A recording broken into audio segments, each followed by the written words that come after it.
Luxury subcompact crossovers have given American buyers the flexibility and versatility they want out of a daily driver. They have a vehicle that comes in below $50,000. They get a crossover that's practical and also a vehicle that's more upscale than the mainstream competitors. But for 2026, Audi wasn't satisfied with what they were offering here in the North American market. This time around, they've given us a bigger Q3, a more powerful Q3, and in my opinion, quite possibly a better subcompact crossover than the BMW X1 and X2. And in today's video, we're going to check out what the Q3 has to offer us. We're going to check out the exterior, the interior, take it out for a quick test drive, and see why, if you're looking at buying a subcompact crossover, you've been begging for a more powerful offering at this price point, then maybe taking a look at the Q3 might be a great decision. Now, before I dive into this video, I want to give a huge shout and thank you to Audi of Norwell in Norwell, Massachusetts for letting come down here to check out the Audi Q3. Their link will be in the description below, so you can check out their extensive Audi inventory. So as always, let's begin with that pricing. For the 2026 Audi Q3, you're looking at a starting cost of just under $44,000. Now, our model, as you can tell, is very well equipped with the black optic package, the 20-inch alloy wheels, and then for the interior, we have some optional features that makes this vehicle feel somewhat upscale at a grand total price tag of just under $51,000. For this generation, Audi has consolidated their trims. There's no longer a 40 or 45 TFSI. There's no Premium, Premium Plus, or Prestige. It is just the S-Line. And with the S-Line badge, with the S-Line moniker, it sets the tone for this crossover because for this generation, it is the most powerful Q3 ever offered in North America, making it sporty, athletic, and also, since we have the optional packages, it is somewhat Audi Q5-like, and you see that with the design. The design is somewhat interesting here from Audi. So what I mean by that is, first off, the LED daytime running lights are separate from the main headlight housings. Also, one thing I noticed here when I hopped out of the Q3 is that on the driver's side, this mesh grille area isn't functional, but on the passenger side, it is. So I'd like to see both sides be functional just for better aerodynamics and airflow. For the center portion of the front fascia, here we have this Q5-like front grille with the gloss black design. The anthracite badging looks really nice here. And then for the lower portion of the front bumper, more honeycomb mesh grille and the gloss black splitter here, which looks really nice on this vehicle. As you make your way over to the side profile, here we have those 20-inch alloy wheels, which I think look really nice on this crossover. Yes, you can go with the 18s, you can go with the 19s, but the 20s fit this generation so much better. It makes this crossover look a bit more upscale and grand. Also, I think it fits the sportier nature for this Q3 as well. With the black optic package, here we have the gloss black side mirror caps with turn signal indicators to go along with blind spot detection for added safety. We also have the gloss black roof rails too, and the gloss black trim outlining the windows, giving us a two-tone look for this model. Then as you make your way around to the back here, you're going to notice the split taillights once again, much like we saw up front, giving us some continuity to this Q3. You have the turn signal indicators right here. That's very similar to the Audi A6. So the Q3 is taking some styling elements from vehicles built on Audi's PPC platform. For the lower portion of the rear bumper, here we have some gloss black trim once again. Kind of reminds me of the Volkswagen Tiguan, which is built on the exact same platform here, the MQB Evo platform. Then we have the gloss black rear diffuser, and from this angle, no visible exhaust outlets. So you have a clean looking crossover, and also one thing I like too, no plastic fender flares. There's no plastic trim here on this model. Love to see it. Let me know what you think about this Q3. I actually like the styling. I think it really stands out, and it's the smaller details too. You have the gloss black trim making its way into the final third of this model, the anthracite badging. It's the smaller details that Audi did not overlook and gloss over, so I can really appreciate that here for Audi's most affordable crossover in the lineup. Among the myriad of changes for this generation, for the Audi Q3, I find what's under the hood to be more significant than the interior. the technology and the exterior appearance, because what this powertrain is paired to is really drawing my attention, and the numbers alone have me excited for what this crossover should be offering us when it comes to the overall driving experience. First and foremost, it is built on the MQB Evo platform, so more refinement, more rigidity, should handle better than last generation. But with this powertrain, you're going to receive Volkswagen's E888 motor, the 2-liter turbocharged 4-cylinder engine, producing 255 horsepower and 273 pound-feet of torque. That is right, and that is standard. That is a standard powertrain, so no longer 184 horsepower out of that 40 TFSI from last generation. Those days are over. Those days are long gone. But best of all, you no longer have an 8-speed automatic transmission. Instead, you have a 7-speed dual clutch, and we'll be talking about that during the test drive, because with this transmission, it'll be a bit more athletic, a bit more engaging, and that's exactly what this vehicle needs going head-to-head with the BMW X1 and X2. It gets even deeper than that, because you now have all-wheel drive coming standard. So when you take a look at that pricing, yes, it's a significant increase from, $38,000 or $39,000 to $44 grand. But when you tack on the performance, all-wheel drive coming standard, and then the features that this vehicle is going to be offering, I think it's worth the price of admission here.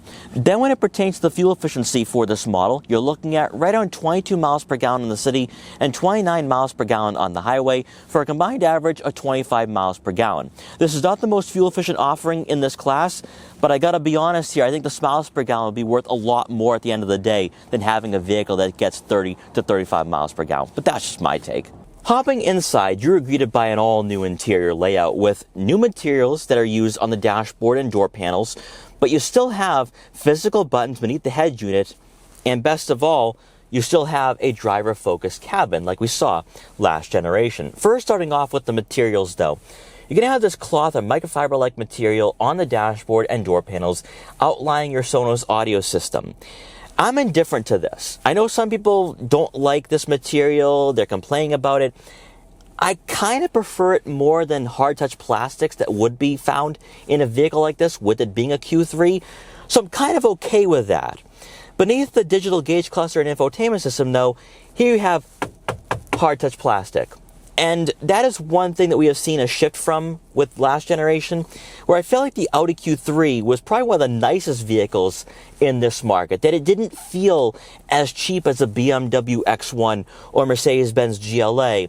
And now for this generation, it kind of falls right in line with its closest competitors in that regard. I'm not going to say it's, cost cutting or cutting corners, but you can kind of see that Audi is focusing on other things here, mostly with the technology and then also with the performance that's found under the hood here for this model. Now, with these seats, they are leather, which is nice, right? No leatherette material. These seats are in some ways a bit firm though. They're aggressively bolstered. They will keep you in place, and they're also heated, more importantly. So I think a lot of you are going to like that. And the driver's side does have 2-position memory for added convenience. Very nice here. In front of you is going to be a heated leather wrap steering wheel, which feels really nice in the hands. Aggressive 10-2 and firm 9-3 grips, similar to last generation. It's not beefy, but it does give you more of an engagement here with this crossover. So I do like that. Also, you will have the touch-sensitive icons on the steering wheel, like we're seeing with the Q5 and A5. But what I like the most here is the technology. Why? Because Audi has gone back to what they did best. And I am so excited here because I think that what we're seeing with the Q3 is what will be found in the A5 and Q5 for 2026. So on the left side of the steering wheel will be your view button. And from here, you're going to have 3 separate layouts. I love this. I love to see this.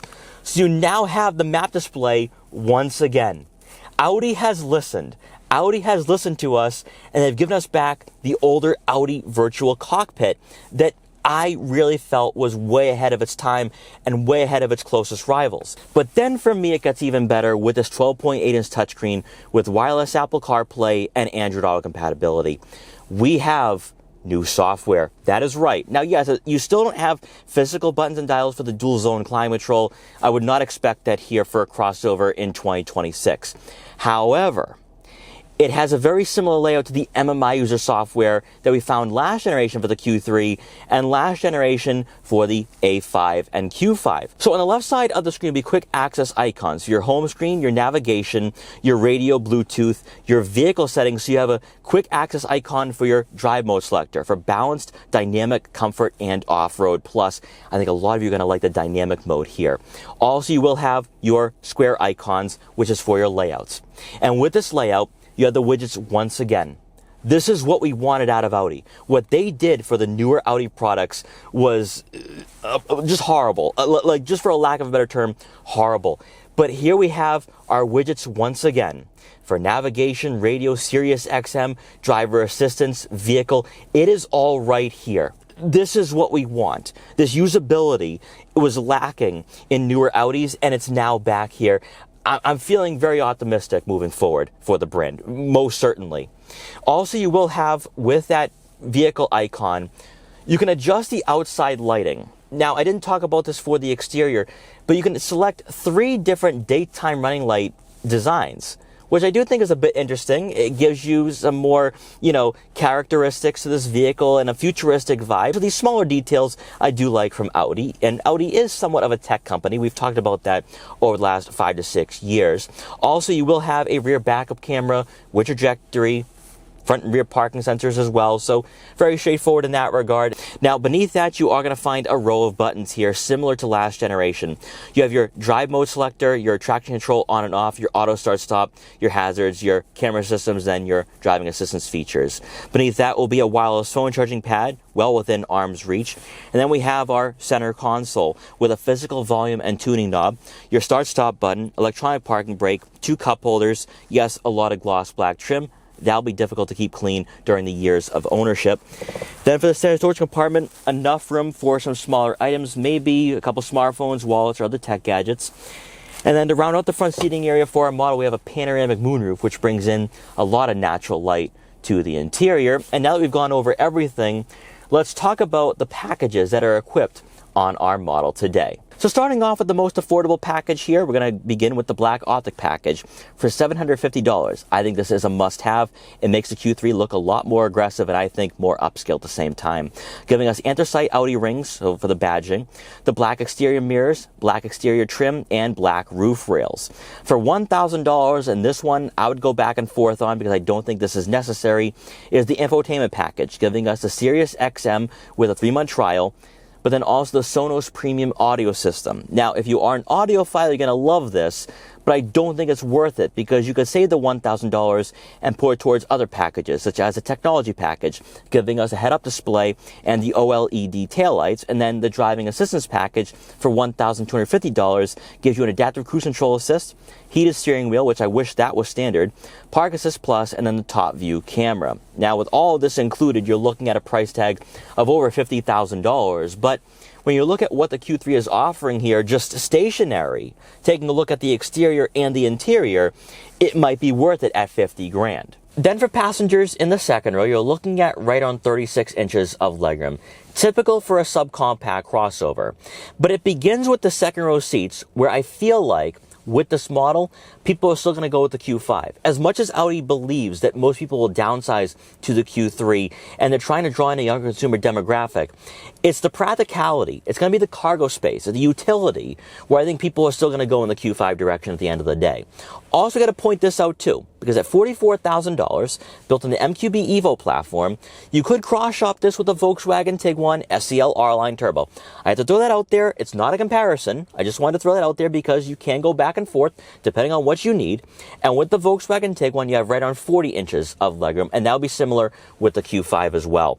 So if you do need more space, this might not be the most family-friendly option. If you don't have kids or you have a very small family, this can work.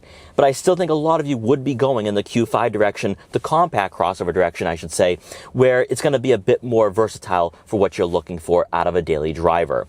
Now, I will say, though, that even though you have 36 inches of legroom, there's a lot of interior space here. I mean, I don't feel cramped or claustrophobic, but you can definitely tell that it's a smaller crossover. Also, when it comes to headroom, plenty of it. Like this does not feel claustrophobic, even with the panoramic moonroof. So I think taller passengers can sit back here relatively comfortably. I will say though that because the Q3 isn't that wide, even though it is a bit wider than last generation, I don't think it's suitable to try squeezing in a third person in the center, because you do have an aggressive center hump here, and that will take away from shoulder room and leg room. So keep all of that in mind. Back here, you are going to have 2 USB-C inputs, 2 center mounted air vents, and then also climate control. So 3-zone climate control in the Q3. Then to round out the second row seating area, you are going to receive a center armrest with 2 cup holders. Then returning to the rear fascia for the 2026 Audi Q3, you are going to receive a power liftgate. And inside, behind the second row seats, you're looking at right on 24 cubic feet of room, which falls right in line with a lot of vehicles in this class. But this Q3 has a secret to tell. Join me as we find out what that secret is. And that is, with these seats, they slide forwards and backwards on rails, much like we see with mid-size crossovers. Now, when these seats are adjusted all the way up, you're going to receive right on 29 cubic feet of room behind the second row seats, making this even more practical, and I think one of the most practical crossovers in this market at around $45,000. But it gets even better though for the Q3, because beneath the floor mat, you are going to receive a spare tire. So if you encounter a flat on those road trips or travels, you can fix that and be back on the road. You're also going to have some cubbies on both sides of the rear cargo area for some smaller items, maybe a couple water bottles, car detail equipment, or maybe even a first aid kit. Finally, with the second row seats folded, you're looking at right around 50 cubic feet of room, very hatchback-like when it comes to the overall practicality, which is why, as we talked about with the second row seating area, that alongside the cargo space is why you'd go in the Q5 direction. The Q3 is not a one-size-fits-all solution, but if you're someone looking for something a bit more upscale and grand, also fun as well, that's where the Q3 is going to shine the most. It's just that it's not going to be the most spacious, and you got to keep that in mind when you're looking at buying one of these. Traditionally, in the luxury subcompact crossover market, you sacrifice something. Typically, it's interior quality, maybe practicality, but mostly it's performance. When you're buying a BMW X1, Audi Q3, Mercedes-Benz GLA, there's a certain expectation that you have walking into these vehicles. You want that great handling, you want that performance, you want that exhilaration.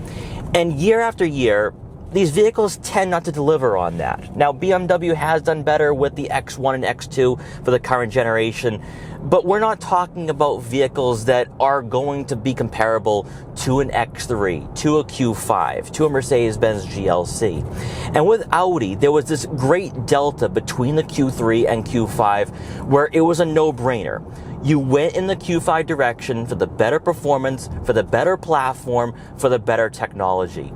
This time for 2026, we can throw all of that out the window, because this generation Q3 is built on the MQB Evo platform, which has been phenomenal for both Volkswagen and Audi, where you're going to have rigidity, you're going to have refinement, you got some stiffness to this chassis, making it more athletic and agile than ever before. Before the Q3, more specifically, it's the performance. You have 255 horsepower, 273 pound-feet of torque, a 7-speed dual clutch, a 0 to 60 time of 5.5 seconds. On paper, this is a GTI on stilts. This is the crossover GTI we've been waiting for, and yet not one journalist has ran in that direction. With this Q3, what you're going to notice with dynamic mode is that there's a stiffness to the handling, especially with the steering input. The only downside here is that without a sports tuned suspension, there is somewhat of a disconnect, where you have this stiff handling. You can corner really well, but you don't feel it with the suspension. It's a teaser of what we could get out of an SQ3, but Audi will never deliver on that, because why would you buy an Audi SQ5 or even a Porsche Macan at the end of the day? You would just go with an SQ3 because of pricing. You could probably get an SQ3 at 55 or 60 grand, and it's a great value proposition when you're factoring in the practicality. With the performance alone, this is on par with the BMW X1 now. This is now on par with sportier offerings. And this really separates itself from the Mercedes-Benz GLA. the Volvo XC40, the Lexus UX, the Acura ADX. There is now just a two-horse race in this market, and it's between BMW and Audi. And I would argue here, from a refinement standpoint alone, with the 7-speed dual clutch, Audi has a better setup here compared to BMW, where BMW, everyone complains about the clunkiness of that transmission. You don't have that with the Audi Q3. This is actually a very smooth transmission, even though people are going to say, oh, I want a traditional automatic, I don't want a dual clutch. I'm going to tell you this right now. I have a Volkswagen Tiguan SEL R-Line Turbo built on the exact same platform as this vehicle. I would trade you my indecisive 8-speed automatic for this 7-speed dual clutch every day of the week. This 7-speed dual clutch is smooth. It knows what gear it wants to be in. It's not hunting for gears, and it pairs up very well with this turbocharged 4-cylinder engine. This is the natural choice, the natural pairing for the E888 motor that Volkswagen didn't get right with the Tiguan. But enough chatting. Let's get on the highway here and see what this 2-liter turbo can offer us now with its boost in performance. Each day I work on getting better at helping you with even more tasks. Thank you, Audi Assistant.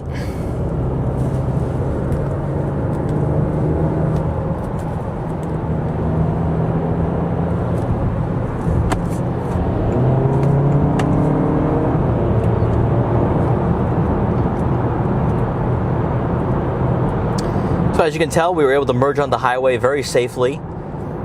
There's a nice punch to it. Quick shifting, and at highway speeds at around 65 miles an hour here, road noise isn't too bad. I mean, you do have insulated glass, so you're not hearing wind noise, you're hearing road noise, which is why you might want to go with the 18 or 19-inch wheels that Audi is offering here for this model. Also, it wasn't apparent, I am in dynamic mode, and this engine is rather docile and muted, which is nice. On the brakes, nice and firm here. And in the corners, love the steering feel. I really love the handling of this crossover. They got that right. Yes, you do feel some weight transfer with the suspension. There is some lift there. But again, this is not a sports tuned suspension, so you kind of expect that. You know, again, we're begging for more here. Like I'm begging for more out of the Q3 because I know that Audi can give us more. They do it in Europe. They can offer it here in the US. And I think maybe my expectations or what I'm looking for out of the Q3 is just a bit above what this generation's offering. But as a daily driver, this is really phenomenal. This is phenomenal for a subcompact crossover.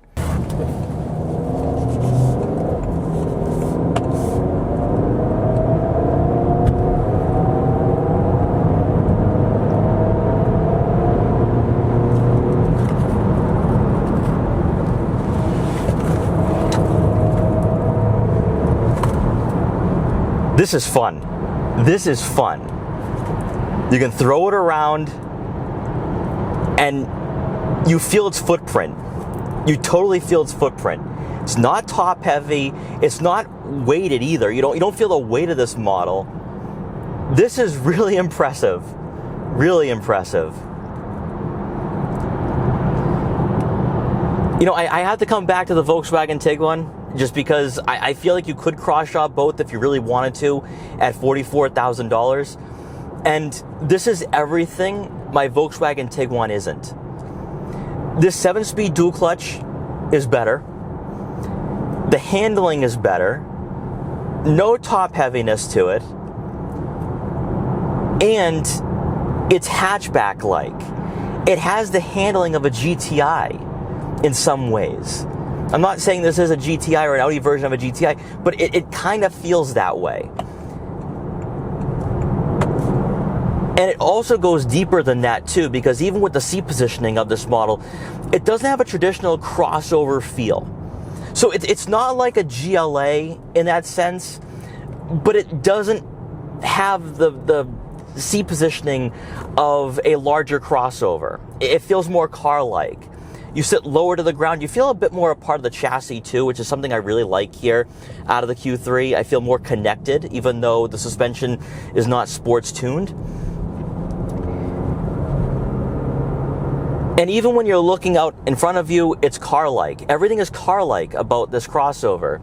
Panoramic view, A-pillars are a bit thin here, so I don't think you have any blind spots when you're approaching intersections or red lights. Taking a look at your side mirrors, they're a bit more aerodynamic and smaller, so you might have to take a few glances here and there to check your blind spots. And then looking out back, it's like driving a hatchback here with the Q3. So I think what we've experienced so far with this generation, which I actually want to experience a lot more. Like, I would love to live with this for a week because I think I'd love it a lot more, especially than just driving it around for 20 minutes. I think living with the Q3, this would be something that if I didn't have a larger family, if I didn't need the practicality, the Q3 would be perfect for what I'd be needing it for as a daily driver. So all in all, after this quick test drive, spending some time with the Q3 today, it has met my expectations in terms of a daily driver, but my appetite, I want more. I want more from Audi. Give us an SQ3. If you give us an SQ3, I promise you we're going to buy it. Like, if you, Audi executives, us Americans are going to buy an SQ3. We won't buy a BMW X1 or X2. We're not going to buy a Mercedes-Benz GLA 35. We want an SQ3. The Audi enthusiasts want it. The enthusiasts alone want an SQ3 because of the size, because of the practicality. This is what's missing. I will say, though, that what we have out of the Q3 right now, with 255 horsepower, 273 pound-feet of torque, it fills a gap. It fills a void in the Audi lineup. And this is exactly what the brand needs, but I think it's going to draw in a wide range of buyers, not just people who owned a Q5 and are downsizing.